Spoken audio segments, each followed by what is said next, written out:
this is rollout day, and this is east of the shop, east of the paint shop. We put the two together, and then what I had done is I called around. I called the city of Huntington. I called for the police chief. I called for the fire chief. They sent me some fire trucks. They sent me some cop cars. The state of West Virginia sent me some state troopers. I couldn't get the U.S. Army or the National Guard. It was just too short a notice for them. But the Coast Guard sent, and amazingly, in Huntington, West Virginia, there's a Coast Guard outfit, but they sent a rig with a bunch of guys. And this was as we were posing some of the photos with it all. Here's the Coast Guard guys that came down, and they happen to have this flag in their truck, or somebody had it, and all of a sudden it pops up. And there again, you have a memory that forever that these guys have now because we sent them photos and whatnot. They thought this was the bee's knees, seeing these locomotives, you know, thanking them. This is the 3194 after we rolled it out. This one is very, like I said earlier, this has become one of the most popular one. I don't know, maybe it's just because of me, what I hear, but everybody loves this one. I like how the colors flowed together. Tyler did a knockout job of it. The blue, a little trivia for you, Tyler's from Cynthiana, Kentucky. So he's a UK fan. That's a University of Kentucky blue. So you're a Wildcat fan. That's your blue on this 3194. So one of the things that we did that was fun, and again, if you roll with me or Marshall or Bill or any of my other guys, I don't just do normal stuff. We got to have fun, and we got to make it a little bit, you know, again, take it to 11 like Spinal Tap. So we wanted to do some videos. Internally, we needed some for social media and different events. But then I wanted them, quite honestly, you know, for, you know, the guys there at Huntington to show that this was something special. So I hired, out of my own pocket, I hired a DJ that had a sound and light system and then a smoke machine there. And then our video guys, and then between me and other people, we'd have enough footage to do these things. And this is when we were doing some of the rollouts. It was just like in Hollywood, you know, it was cut, you know, okay, quiet on the set, roll one, roll the music, boom, and we start taping and everything. And this is when the 3194 was coming out. You can see the lights and whatnot off to the side. So let's see if this works. Hopefully, Mike, I got this set up right.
So as you saw there, when we rolled them out the first time around, what happened was, you notice the headlights weren't on. Well, when they were in the paint shop getting painted, the batteries died and the guys forgot to charge them the night before. So I couldn't have headlights on, but whatever, we made it work. We remembered it for the 3194, as you can see there, to have the headlights and everything working. Some of that footage actually leaked out. There's another funny story. There was employees there when we were doing this filming, and some of the footage, a girl, we had announced them publicly, so it wasn't a huge deal, but one of the girls on scene had sent it off to Facebook, and one thing led to another, and Ed Harris is calling me. He's like, hey, I've got this video. Did you really do this with this music? And I'm like, yeah. And he's like, that's kick ass. And so I had to go up to his office and show him my own personal footage of what we had done, because he thought that was the coolest thing. And I said, well, talk to your CorpCom people. They've got the regular footage, which, whatever. They enjoyed it. It was pretty cool. And all the guys in the shop thought it was kick ass. I thought it was cool because that smoke machine filled up that paint shop so bad. Like, you could get in there. Well, Joe Nugent, the DJ that I hired, is a fireman. He brought fire simulator smoke machines. So we filled in that building so full of smoke before the locomotive would roll out, you literally couldn't move because you couldn't see in front of you. And it was fantastic. So once we rolled them out, I decided to take them on some different road trips, if you will. So these are some of the events that we took it to. This was at Spencer. We teamed up with Norfolk Southern and took them up there they have an event for first responders, and it's like a fire truck day.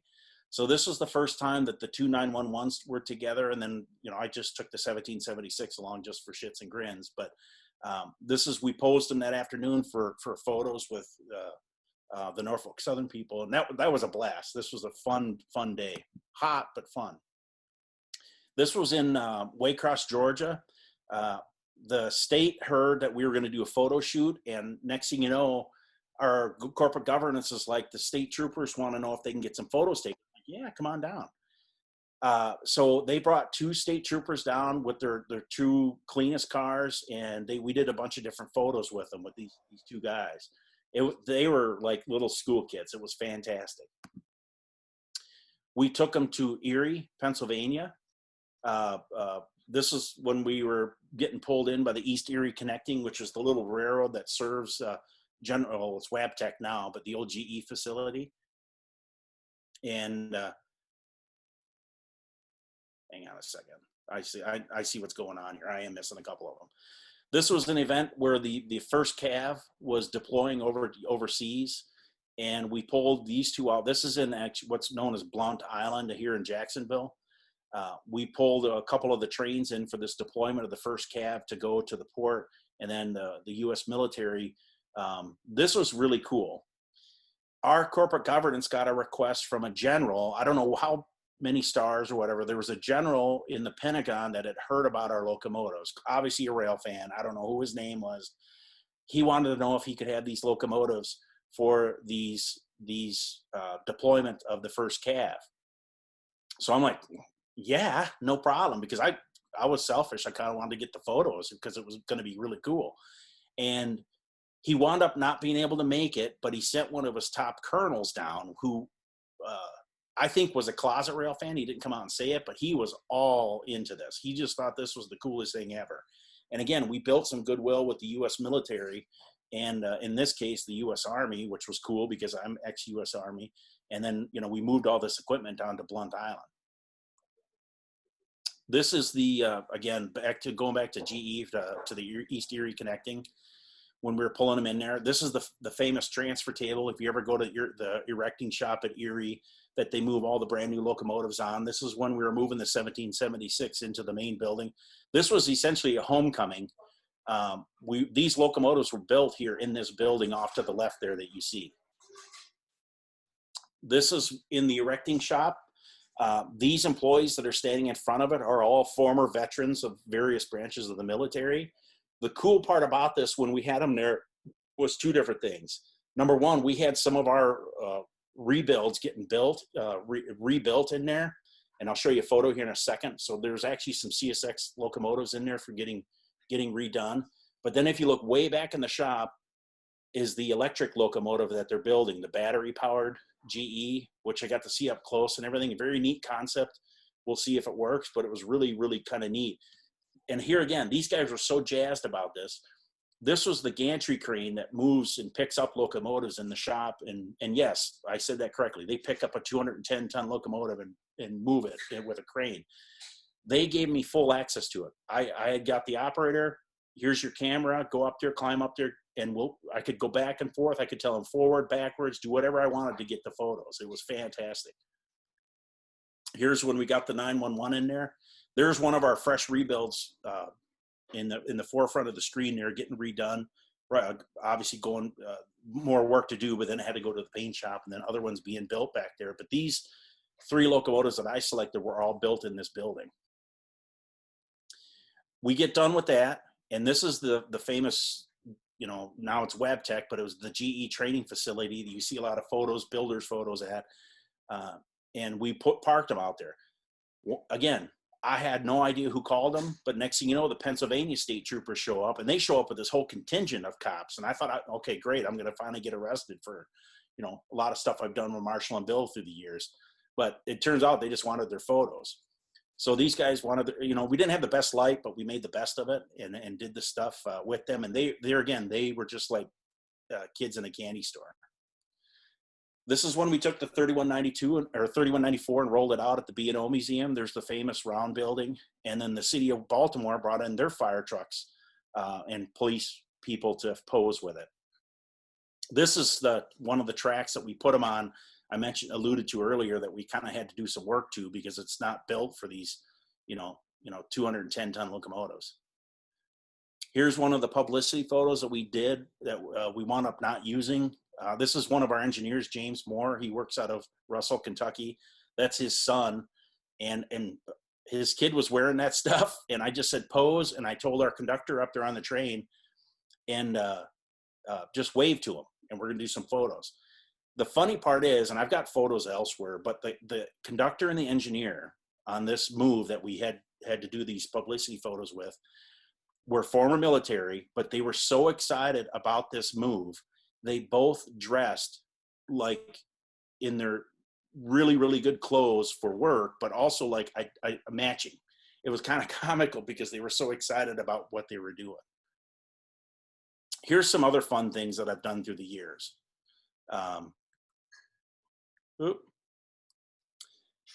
So you guys know about the 75th anniversary coming up on 3 years ago now for the Santa train. So I've kind of had to deal with the Santa train for a few years now.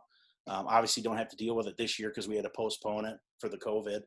But the 75th was going to be something special. And again, I'm kind of a little bit of a horn aficionado. And I had seen this video from the Southern Appalachia Railway Museum. They have this Seaboard Coastline SD45, and they had this video of this S5 horn blowing in the valleys of Oak Ridge, Tennessee. And it's just fantastic. And I've watched it a million times. Well, I was like, I want to go see this locomotive. And so I was up there for work in Knoxville, went over to Oak Ridge, and I got to see it up close. And I had this idea in my head. Back in the day, the Clinchfield traded some locomotives to the Seaboard. I think it was Seaboard or whatever, or SEL. They traded SD45s for some GEs that they had bought. And they were Seaboard, but to get them into service right away, they just did this very touching Clinchfield paint. So it was easily modeler's license, if you will, that you could convert this. It was the 2024 SEL into the Clinchfield. So we went one number higher than what they had. They went up to 3631. We did the 3632. Casey Thomason from Norfolk Southern helped out with the number boards, got the correct yellow and the correct font. And the guys up at SARM repainted it Clinchfield. And I said, okay, let's use it for the Santa train. Because right at the same time, we were going to use what was, as you see behind it there, the 800. This is owned by a private individual who's also a member of the SARM. And we had worked out a deal, and I had a little bit of help in it, in that we were going to repaint this locomotive for them. It had been painted C&O. It was in mechanically excellent shape, very, very good shape, but the body needed a lot of work. So we sent it to Huntington as part of the deal to repaint it so we could use it for the Santa train. One of the things I found funny on this day that we were rolling it out is if you look at the floor of the paint shop here, that's all freshly painted. These guys are so excited about rolling out this locomotive this day, they repainted the entire shop floor for us. The day I walk in to unveil it, they're still finishing it up. And you can see here he's painting, one of the painters is finishing up on the angle cock there to paint it, which was, you know, pretty cool. I had to get a photo of that right away. I don't know why this one's not working. Can you guys see that? Marshall, yes or no? No? You had it for a minute, now it's gone away. There it is. It was just there. So this gives you an idea of what it was before and after. If you could still see it. Marshall, give me a thumbs up. No? Okay, well, we'll skip past it then. Well, long story short, it was... Oh, white. You got it now. You're good now, Eric. Oh, is it? Okay, well, so the body, as you can see, was in pretty bad shape. And the shop guys did, again, all these shop guys are excellent painters anyway on locomotives, but most of them are gearheads. They all have classic cars. They all repaint stuff. So they know body work really well. Of course, they do it for a living. So they went and did this F unit, and like they went way, way more than what I asked for, way more. And you could see in some of the stuff there that it was in pretty ratty shape, and then they came out and did it. These are the shop guys. Did that show up, Marshall? Thumbs up. Okay. These are the guys that actually made it happen. Guys and gal, the one girl in the middle, that actually made it happen on the Clinchfield 800. This was one of the first introductions I had to these guys where I had to kind of start winning them over. And it started a very, very great and beautiful friendship that I have with all of those guys up there. They're just fantastic, just very nice people. So the Santa train that we run it from Shelby, Kentucky, which is Pikeville, to Kingsport, Tennessee. And we cross like the ridges of we follow the former Clinchfield Railway, some beautiful country. But to take the train up there, we load up the train with all the gifts that we're going to hand out the next couple days in Kingsport. But we have to run it up there backwards because there's no way to turn the train up in Shelby. So I cooked up an idea that, you know, wouldn't it be cool that we could do some publicity photos the day before? Because, you know, the railroad at this point was pretty quiet. And I'm like, let's have some media people, like Trains Magazine was there, Rail Fan and Railroad was there. Like, let's do some publicity photos and have some fun with this train going up to Shelby. So essentially I had the entire railroad with this train, and they just let me stop it wherever I wanted it to do these photos. This is probably my favorite photo of the entire run. This is Fort Blackmore, Virginia. And it just pops to me because I really like that Clinchfield unit, the SD45 that's on the point. The F unit's cool, but I like the big muscle engines. And this was my drone shot that I took of it that day. This one hangs up in my office now, you know, behind me, because it just brings back so many memories. That's Tony King, the engineer there. That's a whole nother story. I had to get him specially trained to run an F unit, which was comical. And this is after we got the train put back together up at Shelby, Kentucky. This is right at what we call the Blue Hour. We'd all just went to dinner. We came over to do night photos, and we got the train's all put together, ready to go for the next morning, because it's a very early morning, like 4:30 in the morning we get going. And so we did some night photos with it. So you come into, oh, that one's showing, but you come into Kingsport, you unload everything, Santa gets off of it, they have their big parade. It starts off the Christmas season in Kingsport, Tennessee. When you're done with that, generally the train just, you know, gets fueled, we water it, and then it heads back to Jacksonville because we're done with it. Well, again, the railroad was pretty much mine. They gave me the green light to do anything I wanted. And Steve Barry had kind of hit me up on an idea earlier on that couple days prior, how cool it would be is if we could do something at Huntdale. Huntdale is this location right here with this church on the Clinchfield in the middle of nowhere. But it's just got this little Baptist church there that is right next to the railroad. I mean, like, you can see you're really, really close to the tracks there. He's like, wouldn't it be cool if we could do something there? And I'm like, it started the gears working. Well, one thing led to another, and I got the entire railroad to myself. They're like, do whatever you want to do. So we had to, one of the things that I agreed to when I leased these locomotives for the Santa train was we had, whenever they were not on the Santa train itself, I had to have them buried in consist. So I had to have something ahead of them in case there was a grade crossing accident or some kind of incident so that they would be protected. So on the way back to Jacksonville, we had to have our regular past business train locomotives on the head end, and then these two. Well, so what we did is we got a double bonus. We pulled up here, we spotted them with our train and locomotives, took our night shots. Then we had the conductor cut off, pull down a little bit, and then we lit up this one, and then we did our famous Huntdale photo. A lot of you guys probably know Steve Barry, terrific guy, but he's not exactly the warmest guy. But after he got this photo, he came up to me and hugged me.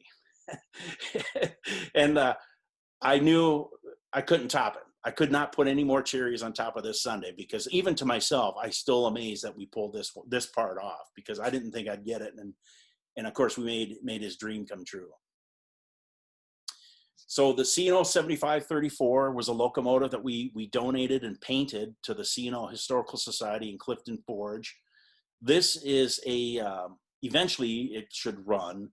It currently doesn't have any traction motors, but it's got everything else on the inside, prime mover, generator, and everything that it could run. But before we donated it, we decided to paint it for them. Fairly simple paint scheme. It was like one of the last paint schemes the C&O had, but that's what they wanted them in, and this is how they were delivered. And this is my drone shot of it here last October when I was up in Clifton Forge. So one of the things that I've had my hands in a lot of is the guys down at Ravenna, Kentucky, the Kentucky Steam Heritage Corporation. Their quest is to revitalize a town, and in revitalizing this town, it involves a steam locomotive. That steam locomotive is the one you see here, the C&O 2716, that they're going to eventually restore and run, all over, wherever. But this locomotive was stored in New Haven, Kentucky at the Kentucky Railway Museum. And they had to move it from New Haven to Ravenna, Kentucky, which was quite a ways, kind of a roundabout way to get to it. So we worked out an agreement to move it for them. And of course, I got assigned to it. And this turned out to be kind of a fun trip, funner than I thought it would be. A lot of headaches involved, but we made it happen. But I wound up asking the guys at Southern Appalachian Railway Museum, can we use your F unit and to pull this special? So I got the F unit, the Clinchfield 800, and I got the 2716. Obviously, we had to move it. We got their caboose, which I'll speak about here in a little bit. And then there's some of the cars that they were going to take down to Ravenna. And we moved it from New Haven down to Ravenna, and we went through, Louisville, Frankfurt. We did a bunch of different things with this thing. This is on the mainline sub after they hit the railroad museum it was at was on a branch line. This is on our mainline sub between Nashville and Louisville. So this is the old coaling tower at Lebanon Junction. And obviously the top part is gone, but I thought, well, we got to pose this thing here. Well, I'll be damned if the timing wasn't right. Q574 was coming up from Nashville, and I'm like, hey, I had the train master assigned to me. I'm like, hey, let's pull him up and stop him here. Let's take some photos. So we stopped the mainline train, got some photos, and they weren't even stopped maybe 5 minutes. So it wasn't it was easily justifiable. We didn't delay any other trains. And we got some lifetime of photos and some publicity photos for the company. We pulled into Midway, Kentucky the next day. This is after we uncoupled the locomotives. This town was having this big festival, and then this, of course, became the centerpiece of the festival. So we could pull into town, cut off, had this celebration with the mayors and all these congressmen and all these different people around and old-time railroaders. It was right out of a Disney movie. It was really cool. And then on the way down to Ravenna, Kentucky, you're on the Eastern Kentucky subdivision, which is a very tough piece of railroad for us.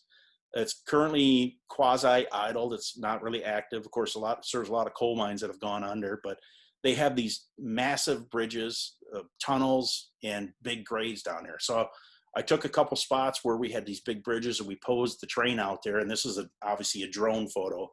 up here. This is after we pulled into Ravenna. We pulled the Kentucky Steam Heritage guys. This was one of my projects that I cooked up. I sold them, along with our CSX real estate people, the shop and some ground around Ravenna, Kentucky. This is where they're going to restore this steam locomotive, but it's more than that. It's about revitalizing this town. This town was, built around the coal industry, and obviously the coal industry is in decline, so they needed to find a different way to do different things. So these guys came in with a proposal of not only having the steam engine, it's kind of almost a secondary thing, but they're going to make this whole compound complex and everything. There's eventually going to be a trade school there, which is kind of a win-win for us. If it comes to fruition with everything hopefully working out, they'll build this trade school, which will teach welding, different types of things, pipe fitting, all the kind of trades that we need on the railroad. So you'll have people getting transitioned from the coal industry into a different industry or different line of work, like welding or what have you, and potentially a job line for people that we could feed our vacancies that we need welders, we need pipe fitters, we need these different things. So it's a win-win for everybody. The town wins, the people get different job skills, the railroad potentially has a source of employees. And then they just recently announced they're going to put a music venue in there. I forget what they named it, but it's going to be this whole concert hall in an amphitheater down there. And if you're in that area, there's some fairly big names that have come out of that area. Sturgill Simpson, Dwight Yoakum's from Pikeville. There's a couple other big names that have come from that area. So they're eventually going to have these big name people coming down there and potentially performing. Of course, Carhartt's their biggest employer in town. So, Marshall, can you see this, the caboose? No? All right, well, remember I was talking about the caboose? Okay, now you can see it. One of the projects that I gave as a present to the guys at Ravenna, when they bought that property, they bought it. We didn't donate it. We negotiated a price. And when we announced it to the neighborhoods and everything, one of the things I was able to pull out was that we were going to donate them a caboose. My idea was that I proposed to the leadership, and they agreed to, was, okay, we'll just give it a 1-2 brush over, repaint a little bit. Okay. So we sent it to Huntington. And again, I had built my rapport with these guys. Long story short, even the shop superintendent got into it. They weren't going to do just a half-ass job or an Earl Shive paint scheme. These guys went and did a first class. It's better than new going through there after it came out. As you can see, this is the interior view. They went and rented industrial sized sanders and shellacking things. The floor, you don't even want to walk on the floor because it's so nice. The interior is nice. The leather has gold plated pins that holds the leather together. I mean, it's better than when it was new out of the factory. And we donated this caboose to them, and this is one of that'll go with that steam locomotive. So one of the other fun moves that I've dealt with is the 576 in Nashville. This was the day, this is the infamous locomotive. If you guys have ever seen the Time Life cover from years ago of Johnny Cash standing in front of a steam locomotive, this is the locomotive that he's standing in front of. It was stuffed and mounted in a park in West Nashville for years after the NC and St. L donated it. NC and St. L is a previous company that we owned. Still technically owned, it's a paper company. There was a group that got the money together. They moved it out of the park. As you can see, they have it on the road mover. They did the tender separately and this separately. Fascinating to watch this being done. This is our main line where this locomotive used to run between Nashville and Memphis, crossing it. And then fast forward, like 2 months later, they got it roadworthy that we were going to pull it across town, which again was my project. So this is the same view, except it's on our tracks this time. Now, if you notice the locomotive, it's the 576, CSX 576 coupled to NC and St. L 576. That was my brainstorm. I thought, well, what the hell? Well, let's renumber it. Well, so I got the real CSX 576. We actually have one. We get it. It gets into Nashville. and it's disgusting. to put it right, it's been on the road since the day it was built. It was filthy, and there was not enough time for me to clean it. I mean, I can only do so much. So what I cooked up in my head was the paint shop guys in Huntington was, get me some number boards, get me a big magnet off your fancy laser printer, and I'm going to renumber this locomotive. So that's what we did. They overnighted them to me and sent them to me. It's my rent-a-wreck that I had in Nashville. There's the number boards and the decals and everything that they gave me that were magnets that I could go and renumber it and make it the 576 so that it matched. So we pulled it across town on our rails because that was the only way to get it across town. I don't know why it's not working, but this is the morning we were pulling it. This is the same shot, same locomotive, except probably 80 years apart, or probably less, 70 years apart. This is downtown Nashville. Not far behind me is Jack White's record store. If you guys ever heard of him, he's a kind of a famous recording artist. But I'm like, we've got to pose it there, so I had the radio. I called up with the crew. Now, keep in mind, you can't really tell, but there's, 3 main lines up there. So, like, this is a very busy choke point for us. And, it kind of showed you how bought in the company was to let me do this, to stop this locomotive there and do these photos. This is the photo I was telling you about. So that's my fat mug there on the right. The guy on the left is Harry Stinson. He's become a very close dear friend of me. Harry is one of the guys that's kind of helping push things behind this locomotive. He's also like a world-class drummer. He's the drummer for a guy by the name of Marty Stewart, who's also a very good friend, and he's a recording guy. Harry is a mind-blowing guy to talk to because not only he's a rail fan, he likes trains, but the albums that he's recorded on with people would blow your mind. Like for me, Steve Earle and the Dukes. Like, you ever heard the song Guitar Town? Well, that's Harry playing the drums on that. In the latest Guardians of the Galaxy movie, the one song from Silver, that's Harry playing the drums on it. It blows your mind. But he's also a rail fan, and so is Marty, by the way. Marty Stewart is a rail fan. But as a thank you, they gave me this, poster. And I thought, well, let's pose here in front of the wheel set that Johnny Cash is posing in front of in this Time Life thing. So this thing's going to be framed in my office eventually too. Here's another miracle I pulled out of my rear end. We shut down Atlanta after Hunter arrived. We were going to shut down our hump yard in Atlanta, Georgia. And in Atlanta, a former NC and St. Elf terminal, is a turntable there. We turn locomotives. Well, we were going to scrap it. Well, Shane Meter, who's a terrific guy, who's the driving force behind that 576 steam locomotive, came and said, hey, is there a way that we could save this? And I said, it might be too late, but let me try. Well, one thing led to another, and we got it saved. I said, you guys got to get it out. You got to get it moved, but it's yours, and here's the date you got to have it moved by. And this was the day they were lifting it out of there to save it. I come to find out what they were doing was they moved it to Lebanon, Tennessee, where the town, if you look at their long-range plans, are going to save it. This is after we arrived with the turntable. The guy on the right is the mayor. The other 2 are city council people that met me there with it. And what they're going to do is this turntable is going to get put back into service. They're going to have this whole entire thing built into the town, and that 576, once it gets up and running on the National and Eastern, will come and turn on this turntable eventually. It's going to be fantastic once it gets all up and running. This 8954 was one of the locomotives that we used in Atlanta. We had a training facility there. This was like a test bed, if you will. This is how we train mechanical guys to work on locomotives.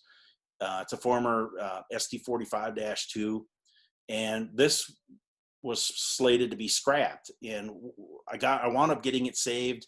And the first group that stepped up was the group in Duluth, Georgia, and I forget the name, but we donated it to them. This is the day we announced it. So, I'm kind of getting towards the end here, but there's a meaning between these 2 photos here. Remember, you can if you will. And again, I'm bullheaded and I don't give up easy. And there's times when I'm on the left when I can celebrate with them and donate to them and break champagne across a knuckle to donate a piece of equipment or goodwill. But there's many times I've hit the stuff on the right. That was a caboose I had slated to be saved, and it wound up getting scrapped underneath me because I couldn't get there in time. I was doing a lot of this by myself. So there's a lot of glory at times, but there's more heartbreak at times, and you can't save everything. And I realize that, but there's a lot of stuff that could have happened if I had more time or resources. So remember, you can, if you will. Tell your kids that, drill it into their head. You can clean up your room if you will do it.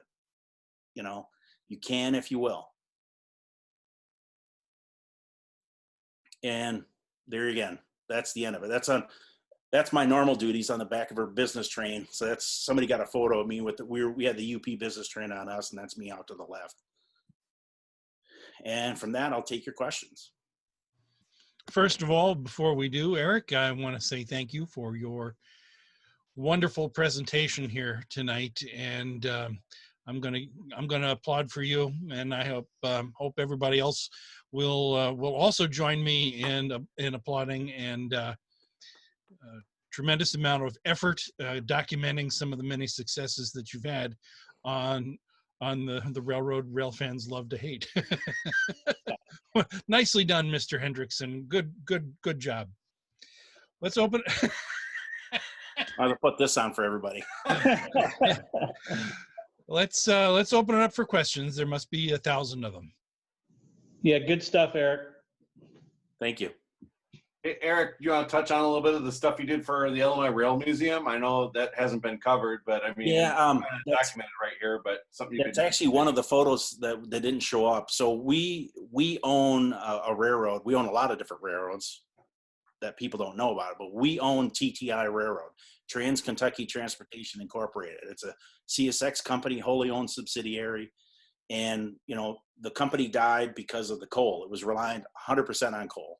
They did a little bit of transload, but it wasn't making any money. So they had 8 B36 type locomotives. One of them was a U28B, which I come to find out was CB&Q. So there again, it's a personal tie-in. It probably went through my hometown of La Crosse at one point or many times. So I realized they had this, and I'm like, I got to save this thing before it gets cut up or sold for scrap or what have you. So I saved it. I got it donated to the Illinois Railway Museum. The photo didn't show for some odd reason, but I had it on here. But they're going to eventually restore it back into CB&Q, and when the time comes, we're going to donate the paint to them to do it. And that's another small success story I was able to pull out. Thanks, Eric. Appreciate that. I'd like to ask a question. Sure. I didn't see it right away or think of it when I was watching your slides, but I think one of the series of slides was on the 2716, the Burke. I think that's what it was, the C&O Burke. Yeah. When you move that around, I'm just curious, do you have to disconnect the piston rods, or can you just pull a steamer without? Normally, I had to learn all this myself. Normally, they want you to kind of do some of it, like some of the piston connectors and whatnot had to be disconnected. That particular locomotive had some kind of special way it was built that you had to keep the drivers on it in order to keep it in line. But you had to do some of the linkages up to the pistons had to come off. But so it looks like it's all totally connected, but there's very little that was taken off of it. And it was kind of cool because when they were lifting that thing off the road thing, when they had it on the road, they were going to put it on the tracks. That thing was so well balanced. They showed it to me. I mean, they let me do it. I could move those wheels by myself with my hand. That's how balanced it was and how good the engineering was on that piece of equipment that old. But yeah, we didn't disconnect much on it. But the one thing I mandated to those guys is the air brakes had to work, and they got them to work. Thank you for all you did. Yeah, no problem. Yeah. Anybody else? Yeah, Hey, Eric. Nope, go ahead. Oh, can you share any thoughts of what you'd like to see next? What would I like to see next? I'd like to, there's a bunch of different things, because believe me, I have a whole list. Through the years, as I'd sit in meetings, you guys know how it is. You sit in meetings, you get bored. I'm as bad as our beagle. I get very easily distracted. So I'm constantly daydreaming about different things that I want to do or see. There's a couple different things that I'd like to do. I'm not a steam guy, despite what you've seen me moving. Notice that they were dead in tow. But I do have to admit, I would kind of like to see steam on the Santa train. I think that would just be really cool for the kids, because that Santa train is very special. I didn't really touch on it, but that's one of the most beautiful things I've ever seen. And I'm pretty cynical, pretty hard-nosed railroader, but it's hard not to tear up when you see some of those kids, because you don't realize this amount of poverty is in America, until you see it in your face. And last year, as a side thing, we had Marty. I wound up getting Marty for the celebrity, but I took my son, who's like I said, 13, going on 30 in his mind. I took him with because I wanted him to see how lucky he is. And on that Santa train, you see it up front and close, especially in our 13-year-old, like handing out toys, maybe a toy to a kid. That's all they're gonna get. And that Santa train is special. I just think it would be really cool to tie in maybe a steam locomotive with it. So we'll see down the road. Yay. I like F units though, so I'd rather have those. But.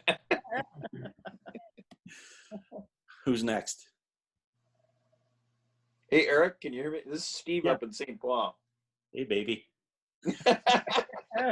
Go Packers. Go Pack. What do you think it was that put you over the top with management, that you were able to pull it off? I mean, what selling point? I know you had the slide that said the different things, but what do you think finally put them over? I honestly think they realized that morale was pretty low. I think that was a big part of it. I think they also realized that we needed to do something different, because, nothing against the former leaders of CSX, but that was not on their forefront to do something special. We did a lot of special things. We just didn't advertise it. We've done a lot of donations in terms of money or material behind the scenes for different things. We just didn't have steam locomotives running around. We didn't do heritage programs. But, after the changes with Mr. Harrison, there's a lot of, I like to call it shock and awe. But there was a lot of changes. A lot of people had to swallow, myself included, right away. I was pretty happy with a lot of it. Some of it maybe not, but the morale was a little bit low because we were having service issues and trains weren't operating the way they should have. So I think they realized eventually that we needed to kind of turn around morale, because it was getting pretty ugly at times. And that's what I think sold it. Plus the fact that I would not relent. Once I had that little glimmer of them like thinking about it, I was like a pit bull on them, and I wouldn't relent. And that's where Ed said, he goes, you do not give up, do you? I'm like, yeah, that's how I got my wife. So. Well, thank you. Yep. Anybody else? Eric, I've got one for you. Tell the story about the I like it. The old Hunter Harrison, I like it. Tell that story, man. Yeah. So this is a fun one. I mean, I've had a lot of, I wouldn't say a lot of interactions with him, but I had enough that I didn't want any more. Honestly, a lot of it that you hear and you wrote about was a lot of fluff. But one of the things when the Santa train, the 75th was coming, we had the F unit that we wanted to run. And I wanted to run it in the worst way on the point, because again, I'm an F unit nut. I love them. And, but the problem was, we're very much a safety culture. And there was a lot of pushback and incredible pushback that they didn't want this quote unquote relic to be on the point of the train. And then you have the CorpCom people, and I get it. I understand what they're saying. They didn't want to blur the message in their minds. Well, what I started realizing is like we were doing a top-notch job on repainting this thing. And it was going to be a waste by having it back there trailing. I mean, yeah, you could get a couple photos, but I wanted that thing on the point. So I wound up having to work. I made myself a list one day, and I'm like, what are they going to say and how are they going to try and kill this? And I had to come up with an answer to myself on how each and every way that I could fight it and or convince them to do this. So eventually I got it to the point where they're like, okay, let's think about this. Well, then they freaked out because it didn't have ditch lights. Well, I had the FRA regulation. This locomotive was grandfathered in. It was built in December of 1948, I think it was. And in January of 1949 is when any locomotive built after that date has to have ditch lights. This one did not have to have it. Boom, I got that argument out of the way. The brakes on it are the old school. I took Tony King, the engineer that was going to be on the train, thinking I was betting on the come, as they say, like in gamblers' parlance. I was betting that they were going to give me permission. So I sent Tony down to Spencer, North Carolina to train on the locomotive so that he understood how the brakes work. And he's an everyday engineer. So it wasn't much of a transition for him, but I wanted to make sure I would be able to check off that box that, hey, I trained this guy on how to run the thing. All the safety appliances are on there were working. It had FRA glazed windows, everything, every argument they could possibly put in my way, I could fight it and win the argument. And finally, it got down to the point where I got to Miss Sanborn and Mr. Harrison, and Cindy is a fantastic person. Again, this is another one of those where things get blown. What you read and hear at times are not what the person's really like. I got a couple friends like that. Zach Pomfrey's like that. You hear and read things about him, but he's really not like that. But Cindy Sanborn is one of those people, and I hate it sounds overblown, but she's a very beautiful person.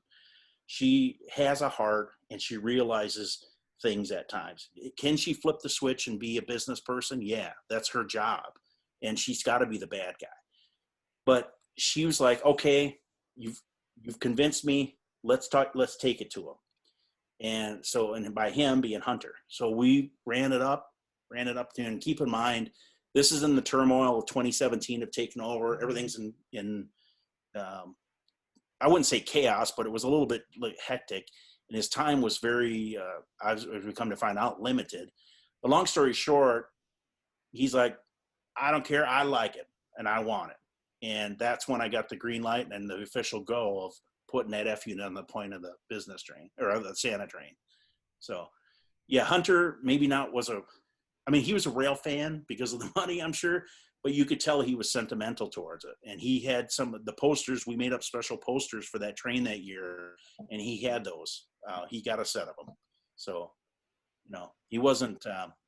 So Eric, a question for you. Sure. I think I remember you at one point saying that when Cindy Sanborn approved all this, she gave you the green light to do that. Maybe it wasn't widely known at the time, but she was looking at her end time at that point. Is that true to say? So she knew this was going to be her swan song as well. Yeah, I'm sure that was playing into it, because only a few months later she was gone. I still talk to her, every now and then, but I'm sure that was some of it playing into it. But you could tell she was conflicted when I would talk to her about it. I could feel obviously the pushback of her questions, but there was other ones, operating guys too, that were like against it. There was a few of them that were really for it, i.e. the old timers that had actually maybe seen them, trailing back in the day or whatever, seen these engines. But yeah, it was probably one of her little last kisses, as a thank you for people that she approved it. Well, that's a wonderful story too. Anything else from anybody else here in the crowd? Eric, I love your background photo. Do you know where that was taken along the FEC? I'm going to be down in Florida next week, and that's actually find that location. That's actually my photo. That's the S curve as they come into St. Augustine at the north end of town, just right after the south end of Magnolia siding at the north end, right by the police station. Okay, awesome. Thank you. Yeah, zoom shot. It's a 200 millimeter, I think. Perfect. Thank you. And you guys ought to get together when you're down there. Yeah, come on down. Bring some spotted cow. There you go. There you go. Wonderful. Awesome.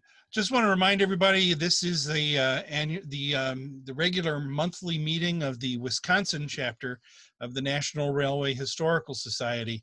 For those who have not joined, please consider joining our chapter.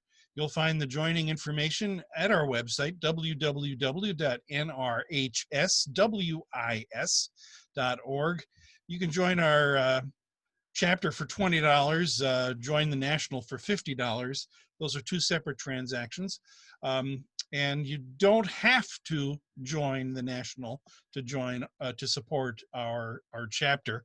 You can become a subscriber of Sparks and Cinders, which is our now in front and back color newsletter. So thank you for that. Mike, Anything isn't else? that photo there in your Sparks? Isn't that some of the Beecher boys? That is a Beecher photo. That is a William Beecher photo. Yes, and thank you for William for letting us use that photo on the cover of our newsletter and in our website to promote this this program tonight. Thank you, Mr. Beecher. So, anything else for Eric, for Colonel? Yeah, Eric? Colonel. Thank you.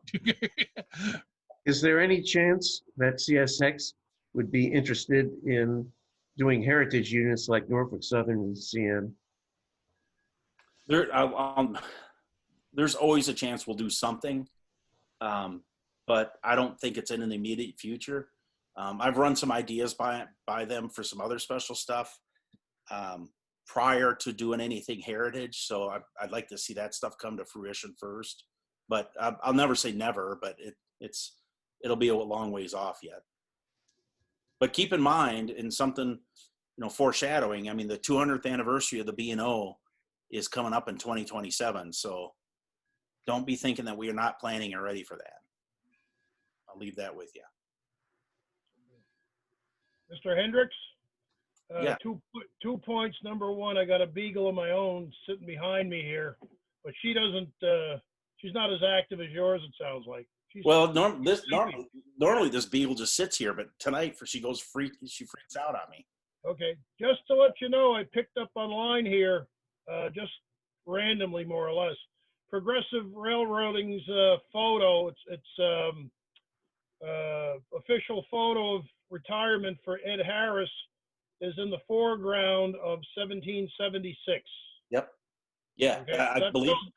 You got a lot of good stature. You had a really great show, and I hope you might consider doing it elsewhere with some of the Zoom meetings around the country.